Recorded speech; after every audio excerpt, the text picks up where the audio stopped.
शिक्षक दिवस की, टीचर्स डे की मैं आप सभी को हार्दिक शुभकामना देता हूँ। याद है जब 2 वर्ष पहले मैं आया था, अगस्त महीने में कार्यभार ग्रहण किया था 7 तारीख से। उस समय चीफ सेक्रेटरी होते थे मिस्टर सुब्रमण्यम। 3 सितंबर को उनसे मैंने कहा कि टीचर्स डे का फंक्शन कहाँ है। उन्होंने मुझसे कहा साहब होता नहीं है। तो राजभवन के एक छोटे से कमरे में वो कार्यक्रम किया गया। गत वर्ष से और इस वर्ष व्यापक रूप से ये कार्यक्रम पूरे जम्मू कश्मीर में होने लगा है। सबसे पहले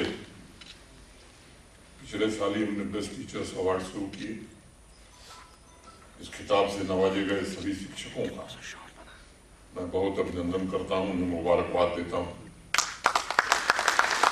और बाकी शिक्षकों से कहना चाहता हूँ कि पुरस्कारों की संख्या सीमित होती है। इसका अर्थ ये नहीं है कि आपने अच्छा काम नहीं किया है। ये चूंकि 10 ही लोगों को पुरस्कार देना था, मैं जानता हूं कि इससे भी ज्यादा लोग हैं जो योग्य हैं, जिन्होंने पूरी लगन से विद्यार्थियों के भविष्य को बढ़ाने में समर्पित भाव से काम किया है। उन सबका भी मैं स्वागत करता हूँ। अभी प्रदर्शनी मैंने देखी, जीपीएस श्रीनगर के कुछ बच्चे थे, गवर्नमेंट स्कूल के बच्चे थे। जम्मू कश्मीर की पूरी संस्कृति को उन्होंने उकेरा था। ठीक कहा, 2 बच्चों ने भी राष्ट्रगान हमारे सामने गाया, 2 बच्चियां कार्यक्रम का संचालन करें। इन सबका मैं हृदय से स्वागत करता हूँ।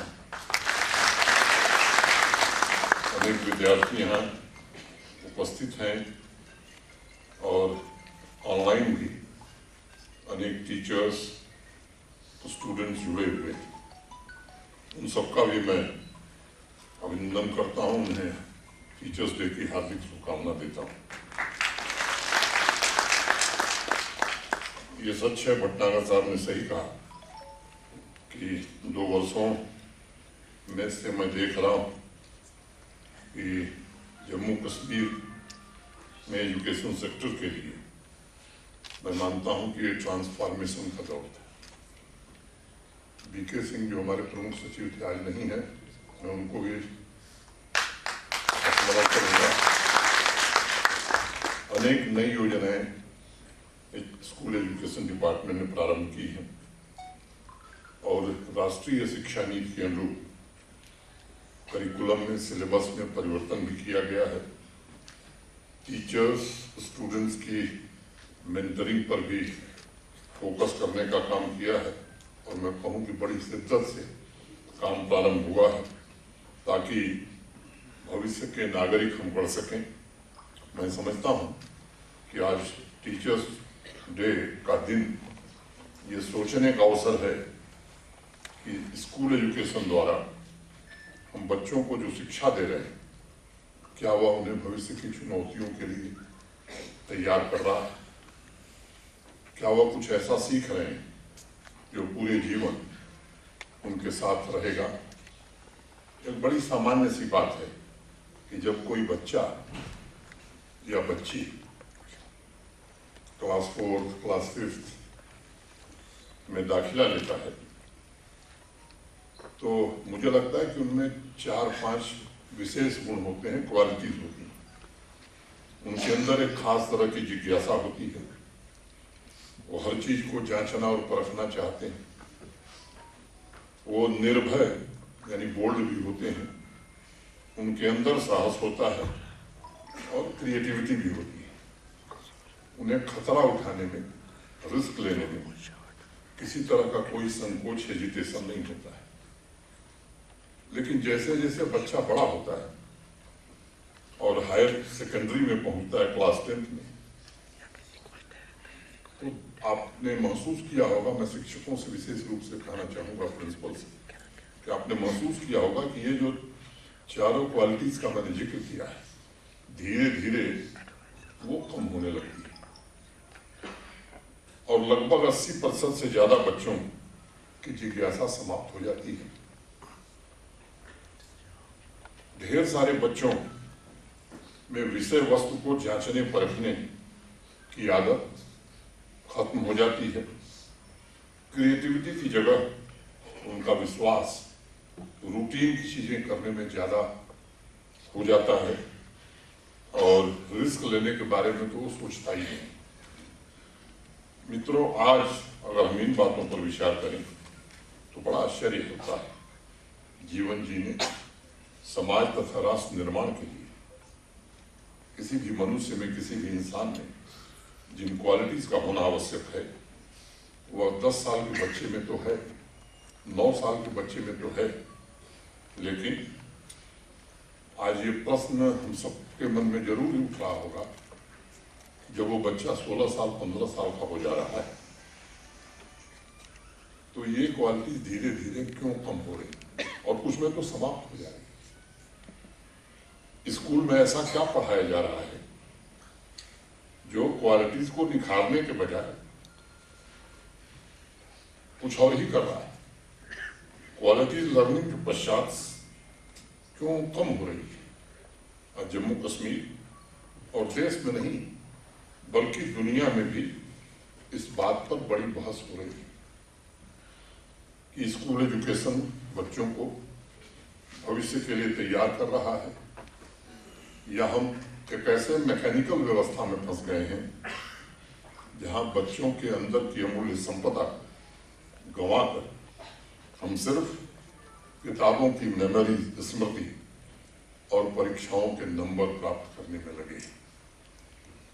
कुछ साल पहले स्थिति इतनी भयंकर हो गई थी कि भारतवर्ष ही नहीं दुनिया के अन्य बड़े देशों में अनलर्निंग के लिए स्कूल शुरू किए गए और पैसे देकर बच्चे ये सीखने लगे हैं कि उन्हें क्या नहीं सीखना है। ये स्थिति अच्छी नहीं और ये सोचने का सही वक्त आ गया है।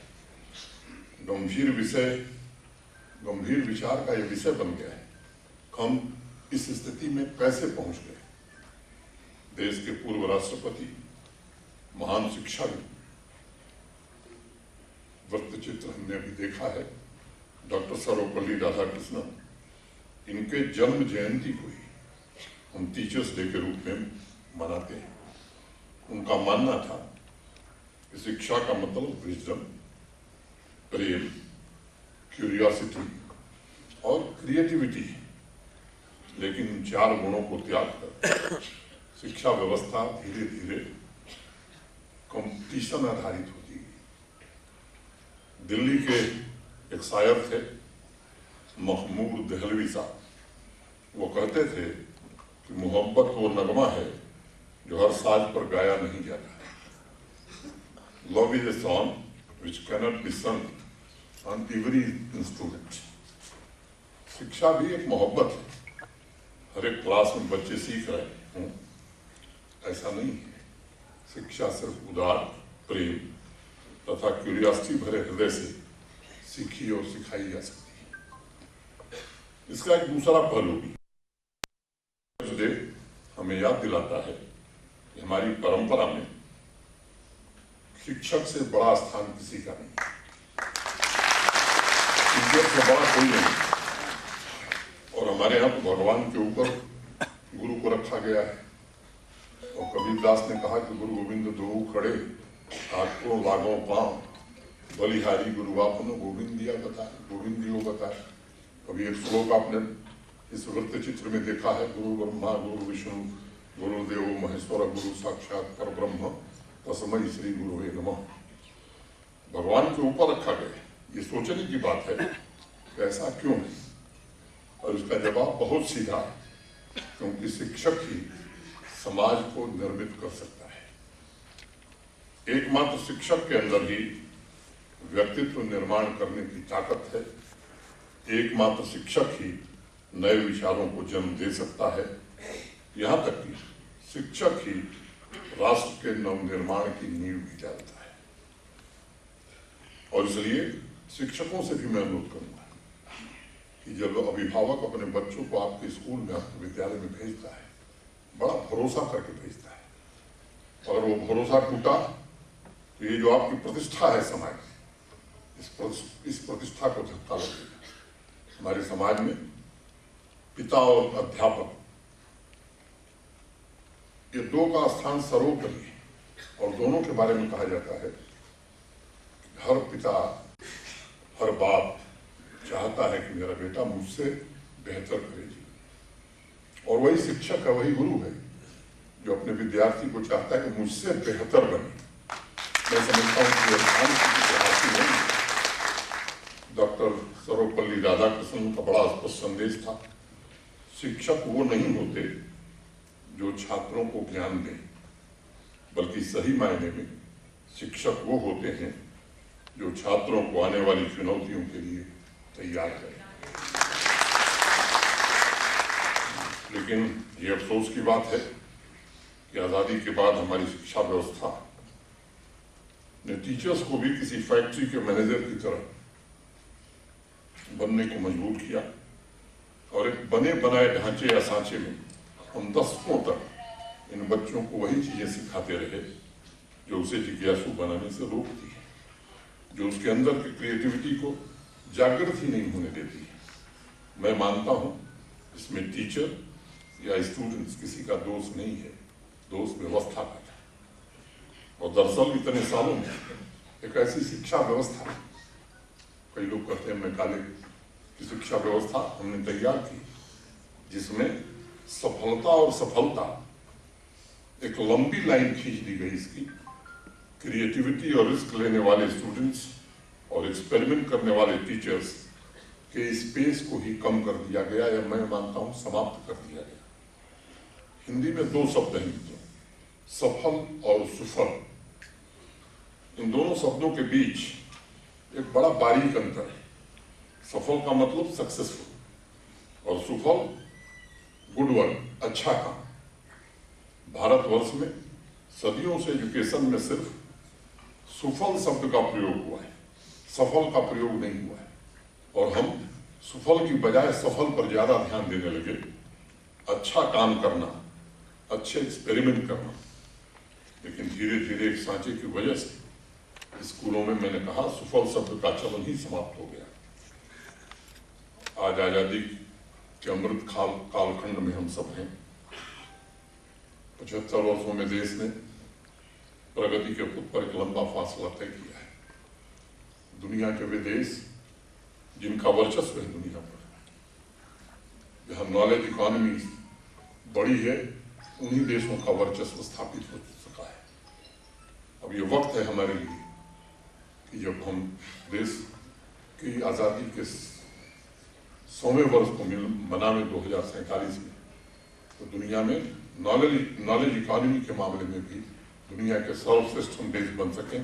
कि आज के दिन हम सभी लोग इस बात का संकल्प ले सकते हैं कि इसके लिए हम दिन रात मेहनत करेंगे। आप सबको मालूम है, अभी चर्चा भी हुई और जब मैं प्रदर्शनी देख रहा था तो अनेक बच्चों ने भी नई राष्ट्रीय शिक्षा नीति के बारे में बताया। मिशन ये स्कूल एजुकेशन से लेकर हायर एजुकेशन तक की यात्रा में कक्षा 5 के बच्चों के अंदर पाई जाने वाली क्वालिटी को जीवित रखने, उसे नर्चर करने और उसे अधिक मजबूत बनाने पर जोर देती है। राष्ट्रीय शिक्षा नीति ने पूरे एजुकेशन सिस्टम को ही रीडिफाइन किया है। एक तरफ जहां एजुकेशन सिस्टम में पारंपरिक मूल्य, हमारी संस्कृति, मातृभाषा, लोकल स्किल सेट और स्वतंत्र विचारों को तरजीह दी गई है, वहीं दूसरी तरफ क्लासरूम में एक बार फिर से इनोवेशन, क्रिएटिविटी, फ्लेक्सिबिलिटी, एक्सपेरिमेंट को पुनर्स्थापित किया गया है। डॉक्टर सर्वपल्ली राधाकृष्णन जी कहते थे, ज्ञान हमें शक्ति देता है, प्रेम हमें परिपूर्णता देता है, और इसलिए शिक्षा का परिणाम एक मुक्त, रचनात्मक व्यक्तित्व बनाने का ही होना चाहिए। और उसी भावना के आधार पर राष्ट्रीय शिक्षा नीति ने टीचर के सम्मान को भी पुनर्स्थापित किया है। एक बार फिर से टीचर्स और आवाम के बीच वही संबंध स्थापित हो जो सदियों पहले हुआ करता था, इसकी कोशिश करने की आवश्यकता है। मित्रों, राष्ट्रीय शिक्षा नीति की ड्राफ्ट कमेटी के चेयरमैन डॉक्टर कस्तूरी रंगन से जब पूछा गया कि ये नीति कौन सी दो महत्वपूर्ण चीजें ऑफर करती है, तो उन्होंने कहा था कि नई शिक्षा नीति बच्चों को वह सीखने में मदद करती है उन्हें क्या और कैसे सीखना है। जो वो सीखना नहीं चाहते वो उन्हें सिखाया जाए। इस परंपरा से, इस लीक से हमें हटना होगा। दूसरा, ये समाज में टीचर्स के सम्मान को रिस्टोर करती है। मैं समझता हूं कि एक बड़ा स्टेटमेंट है और आज स्कूलों में टीचर्स पर एक बड़ी जिम्मेदारी है। फैक्ट्री की जगह उस स्कूल के कैंपस को फिर से विद्यालय बनाया जाए, जहाँ क्यूरियोसिटी हो, जहाँ किताबों को रटने की बजाय क्रिएटिविटी पर फोकस किया जाए, जहाँ सिर्फ सफल नहीं, सक्सेसफुल नहीं, सुफल स्टूडेंट्स पुरस्कृत किए जाए, उनमें ये भावना जागृत की। मैं मानता हूँ राष्ट्रीय शिक्षा नीति ने सक्सेस को रीडिफाइन किया है और जिस दिन टीचर्स की मदद से इस व्यवस्था को हम सभी स्कूल कैंपसेस में क्रियान्वित कर लेंगे, इम्प्लीमेंट कर लेंगे, उस दिन एजुकेशन सिस्टम का वास्तविक ट्रांसफॉर्मेशन हम कर पाएंगे। आज जम्मू कश्मीर के 28,805 स्कूलों में 27,18,000 विद्यार्थी पढ़ रहे हैं। उनकी संख्या बढ़े, इसके लिए आओ स्कूल चलें। एक कैंपेन तलाश सर्वे के माध्यम से स्कूल एजुकेशन डिपार्टमेंट ने शुरू किया है और मुझे बताते हुए खुशी है कि पिछले वर्ष की तुलना में इनरोलमेंट में 14.4% की वृद्धि सरकारी विद्यालयों में हुई। दूसरी तरफ क्लासरूम से अलग हटकर टीचर्स स्टूडेंट्स के इन्वॉल्वमेंट के लिए मेंटरशिप का कार्यक्रम तथा गर्ल्स एजुकेशन के लिए जरूरी इंफ्रास्ट्रक्चर भी प्राथमिकता के आधार पर तैयार किया जा रहा है। मात्र 1 साल के अंदर बच्चियों के लिए 14 हॉस्टल बनाए जा चुके हैं। समाज के जो वंचित वर्ग के बच्चे, उन तक भी शिक्षा का उजाला पहुंचे, इसकी भी व्यवस्था सुनिश्चित की गई। जम्मू कश्मीर के इतिहास में पहली बार हो रहा है कि हाई स्कूल में ही मॉडर्न स्किल्स की ट्रेनिंग, नीट की तैयारी के लिए स्कॉलरशिप की व्यवस्था और ज्यादा से ज्यादा स्टूडेंट्स को कंप्यूटर एडेड लर्निंग की व्यवस्था उपलब्ध कराई गई। 70,000 बच्चियां 14 अलग अलग ट्रेड्स में वोकेशनल ट्रेनिंग ले रही और अपर प्राइमरी स्कूल में 1420 कंप्यूटर एडेड लर्निंग सेंटर्स बच्चों में स्वतंत्र चिंतन को प्रमोट कर रहे हैं। अटल टिंकरिंग लैब पर भी विशेष रूप से ध्यान केंद्रित किया गया है। भारत सरकार ने 500 अटल टिंकरिंग लैब हमें स्वीकृत की है और जैसे पूरा हो जाएगा, तो उम्मीद करता हूँ कि आने वाले वित्तीय वर्ष में उस काम को हम पूरा कर लेंगे, तो 500 अटल टिंकरिंग लैब अगले साल फिर हम बनाएंगे। इन सभी व्यवस्थाओं का एक ही उद्देश्य है, हर स्टूडेंट की एबिलिटी के अनुसार उसकी इंडिविजुअलिटी की ग्रोथ के लिए भी सभी जरूरी संसाधन उपलब्ध कराए जा सके। मैं इस बात में विश्वास रखता हूं कि हर एक स्टूडेंट अपने आप में यूनिक है और एक दूसरे से कंपैरिजन करने के बजाय हर एक स्टूडेंट को अवसर मिले, इसकी व्यवस्था हमें करनी चाहिए। स्कूल एजुकेशन की खूबी यही है कि हर एक स्टूडेंट की अद्वितीय प्रतिभा को निखारने और निखरने का अवसर उसे मिले, ये व्यवस्था हमें निर्मित करने की आवश्यकता है। देश के पूर्व राष्ट्रपति डॉक्टर APJ अब्दुल कलाम साहब जब भी स्टूडेंट से मिलते थे तो सब उनसे एक सवाल जरूर पूछते थे कि आपकी बच्चे उनसे सवाल पूछते थे आपकी रामेश्वरम से राष्ट्रपति भवन तक की यात्रा कैसे पूरी, और कलाम साहब का स्टेटमेंट मैं उद्धृत करना चाहूंगा। उन्होंने कहा कि जब वो स्पेस डिपार्टमेंट में काम करने गए तब उनके गुरु प्रोफेसर सतीश धवन ने कहा कि तुम्हारे पास सब संसाधन है, फंड है, और अगर तुम कुछ नहीं करना चाहोगे तो भी जीवन में कोई समस्या नहीं आएगी और जिंदगी बड़े आराम से कट जाएगी। लेकिन अगर तुम कुछ अच्छा करना चाहोगे तो तुम्हारे सामने तमाम चुनौतियां आएंगी, लेकिन कभी भी इन चुनौतियों को अपने ऊपर हावी मत होने देना, बल्कि तुम खुद इन चुनौतियों के ऊपर हावी होना। मैं इस सभागार में उपस्थित और ऑनलाइन जुड़े सभी प्रिय विद्यार्थियों से कहना चाहूंगा कि आपके सफर में भी तमाम चुनौतियां आएंगी, लेकिन डॉक्टर कलाम की बात बराबर ध्यान रखिएगा कि आप जितना सीखते हैं क्रिएटिविटी को उतना ही खिलने का अवसर मिलता है, और जब क्रिएटिविटी खिलती है तो अपने आप नई जिज्ञासाएं, नए एक्सपेरिमेंट का अवसर मिलता है। इस साल जून में पूरे विश्व में एक टीनेजर केविन कूपर की बड़ी चर्चा हुई। 14 साल की उम्र में उस बच्चे ने अपनी ऑटोबायोग्राफी पब्लिश की और उसमें उसने लिखा कि जब वो 10 साल का था तभी उसने सोच लिया था वो इरिगेशन के नए तरीके ढूंढेगा ताकि डेजर्ट फार्मिंग को हकीकत में बदला जा सके। 10 साल की उम्र में ही उसने इस लक्ष्य को प्राप्त भी किया। इनोवेटिव बिजनेस एक कार्य उसका पूरे दुनिया में चर्चा का विषय बना है। केविन कूपर की कहानी इस बात को साबित करती है कि आपके नैतिक मूल्य, नए फ्रंटियर की खोज की ललक समाज एवं राष्ट्र को भी समृद्ध बना सकती है। आप लोग खुशकिस्मत हैं कि राष्ट्रीय शिक्षा नीति ऐसे समय में आई है जब आप विद्यार्थी हैं, जब आप स्कूल में पढ़ रहे हैं। मैं जब स्कूल में पढ़ता था, जब अलजेब्रा पढ़ना शुरू किया तो मेरे टीचर ने मुझे a + b² = a² + b² + 2ab, और मुझे याद हो गया था, जीवन में आज भी याद है, लेकिन मैं जान नहीं पाया कि होता क्यों है। जब मैं Banaras Hindu university institute of technology में पढ़ने गया तब मैं समझ सका।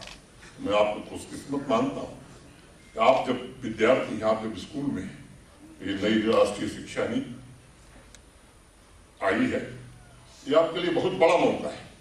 अपने अंदर की जिज्ञासा को बच्चों तीव्र करने की आवश्यकता है, किताबों में नहीं बल्कि अपने जीवन में सत्य को खोजने की आवश्यकता है।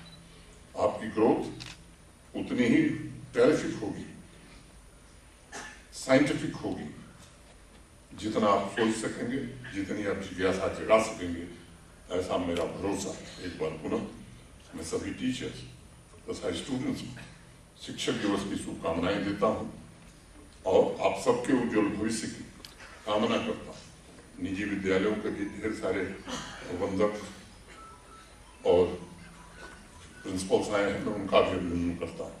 और अंत में एक बात करके खत्म करूंगा। मित्रों, पिछले दिनों कुछ शिक्षकों, निर्दोष शिक्षकों की हत्या करने का काम कुछ लोगों ने किया है।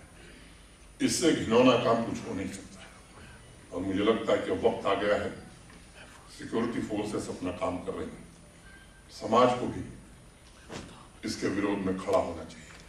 बहुत खून बह चुका है जम्मू कश्मीर में निर्दोष लोगों का। अगर हम कुछ कर नहीं सकते, कम से कम निंदा तो जरूर कर सकते हैं। मैं आप सबसे निवेदन करूंगा, जो लोग बच्चों को ज्ञान दे रहे हैं, घर परिवार छोड़ करके बच्चों का जीवन बदल रहे हैं, ऐसे लोगों को बंदूक का निशाना बनाया जाए, कोई धर्म इसकी इजाजत नहीं देता। और इससे बड़ा पाप मैं समझता हूँ कुछ नहीं है। मैं समझता हूँ आप सभी अध्यापकों से, समाज के सभी प्रबुद्ध लोगों से मैं विनम्रतापूर्वक निवेदन करना चाहता हूँ, कैसे कुकृत्यों की निंदा करना ये हर नागरिक का दायित्व है। और और इसमें भी आप आगे हमें एक बात और हम सबने तय की है कि 1-2 दिनों बाद वो स्कूली शिक्षा विभाग इस कार्यक्रम को आगे बढ़ाएगा। आप सबको मालूम है कि 2 अक्टूबर महात्मा गांधी और लाल बहादुर शास्त्री जी का जन्मदिन। बापू के हृदय के करीब 2 चीजें थी, ट्रूथ एंड नॉन वायलेंस।